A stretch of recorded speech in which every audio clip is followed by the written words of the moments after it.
So, what if David was terrified? I mean, we all think we know that story, right?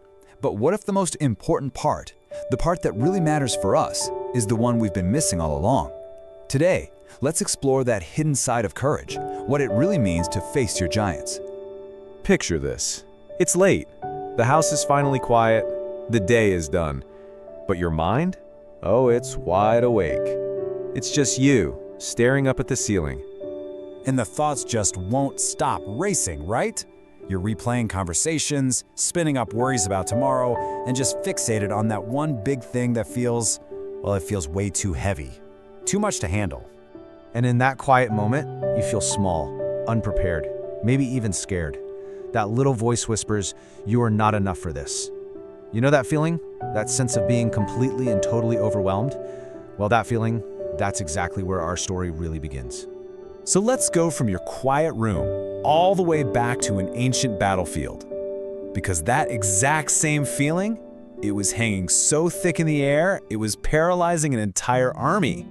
I mean, just look at the opponent here, Goliath. We're talking over 9 feet tall, covered head to toe in armor. His voice just booms across the valley. And for 40 days, he's out there every single day just mocking and threatening them. This isn't just a guy, he's the living symbol of an impossible problem. And the army? They're completely paralyzed by fear. And listen, this is the really important part. These are seasoned warriors, the best of the best, and they are frozen stiff. Fear has already won the battle before a single sword is even drawn. And this is where the contrast just hits you like a ton of bricks. On one side, you've got the army, the seasoned warriors, equipped for battle, the guys who are supposed to be fighting, and they are stuck, paralyzed. Then on the other side, you've got David, a shepherd boy, who's just there to deliver food to his brothers. No armor, no sword, and yet, he's the only one who steps forward. But what if he wasn't fearless? What if he was terrified? I mean, this is the question that changes the whole story, right?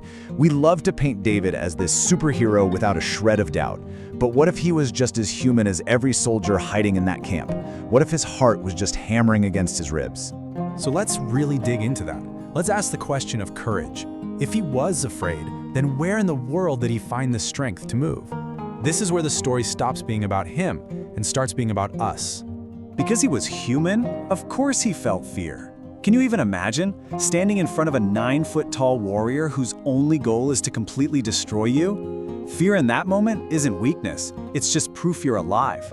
The real game changer wasn't the absence of fear, it was what he chose to do in the middle of it. And you know, the voices of doubt weren't just in his head, they were all around him. His own brother basically tells him he's just a boy who should go home. People are saying, "You're not ready for this."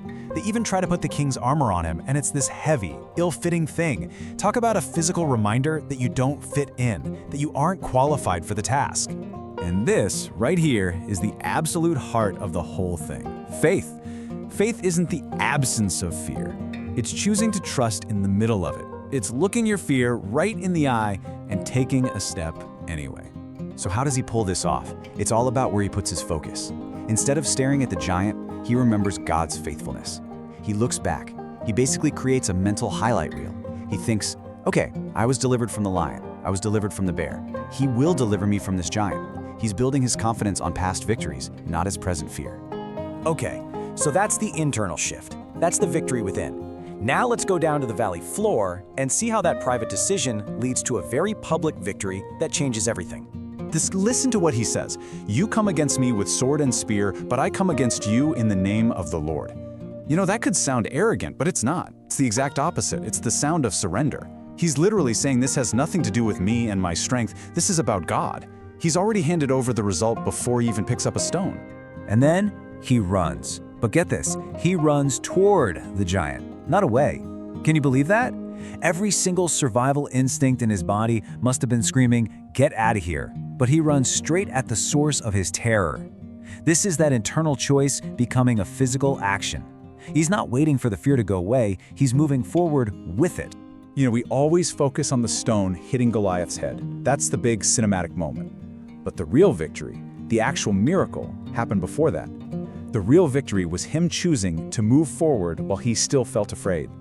He won the most important battle, the one inside himself, first. And that's what brings this whole ancient story right back to us, right back to you, facing your giant. So, what if your fear isn't actually there to stop you? What if it's there to invite you into something deeper? I mean, think about it. We usually see fear as this big red stop sign. But what if it's actually an invitation? A chance to tap into a strength that isn't your own? Because your giant probably doesn't look like a 9-foot warrior, right? Maybe it's a really difficult decision you have to make. Maybe it's a past failure that you can't seem to shake. Or maybe it's that impossible dream that feels way, way too big to even start. Your giant is whatever keeps you frozen. So what do we do? It's actually a pretty simple rhythm, just 3 steps. First, when you feel that fear rising, just pause. Then, remember, just like David, look back at the times you made it through before, and then just take a step forward, 1 step. Even if your hands shake, and this part is so important. This isn't a magic trick to make the fear disappear. It's permission to act while you're scared. It's saying, hey, your shaking hands don't disqualify you. You can still move. Because you don't have to be fearless. You just have to be willing. That's it. The price of admission isn't being unafraid. It's just being willing to show up and take that next step. So, I'll leave you with this question. What if your fear isn't an obstacle, but a doorway? What if it's not a wall designed to stop you, but an invitation to walk through into a deeper faith and a strength you never knew you had?